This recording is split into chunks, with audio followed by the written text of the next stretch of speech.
નમસ્કાર મિત્રો, વિડીયોમાં તમારું સ્વાગત છે। જી હા મિત્રો, અત્યારે હાલ અંબાલાલ પટેલની મોટી આગાહી સામે આવી રહી છે। તો મિત્રો વાત કરીએ તો ગુજરાતમાં ધીમે ધીમે ઉનાળો જામી રહ્યો છે। રાજ્યના અનેક શહેરોમાં મહત્તમ તાપમાન લગભગ 35 ડિગ્રી સુધી પહોંચી રહ્યા છે। એમાં પણ હોળી સુધીમાં તાપમાનનો પારો વધુ 4 થી 5 ડિગ્રી ઉંચકાઈ શકે છે। જી હા મિત્રો, અત્યારે હાલ મોટા સમાચાર સામે આવી રહ્યા છે।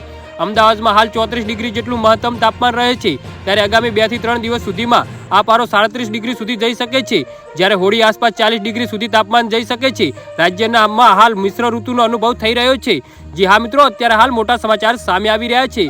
સવારે ઠંડો પવન હોય છે અને બપોર સુધીમાં આકરી ગરમીનો અનુભવ થઈ રહ્યો છે, ત્યારે આગામી દિવસોમાં ગરમી વધુ દઝાડી દે તેવી આશંકા છે। આગાહીકાર અંબાલાલ પટેલની આગાહી આવી ગઈ છે।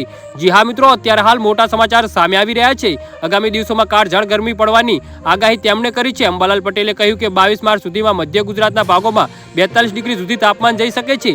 જી હા મિત્રો, અત્યારે હાલ મોટા સમાચાર સામે આવી રહ્યા છે। તો મિત્રો, આના વિશે તમારું શું કહેવું છે તો નીચે અમારી કોમેન્ટ બોક્સમાં જરૂરથી જણાવજો અને અમારી YouTube ચેનલને સબસ્ક્રાઇબ કરવાનું ભૂલતા નહીં। વિડીયો પૂરો જોવા બદલ તમારો ખૂબ ખૂબ આભાર।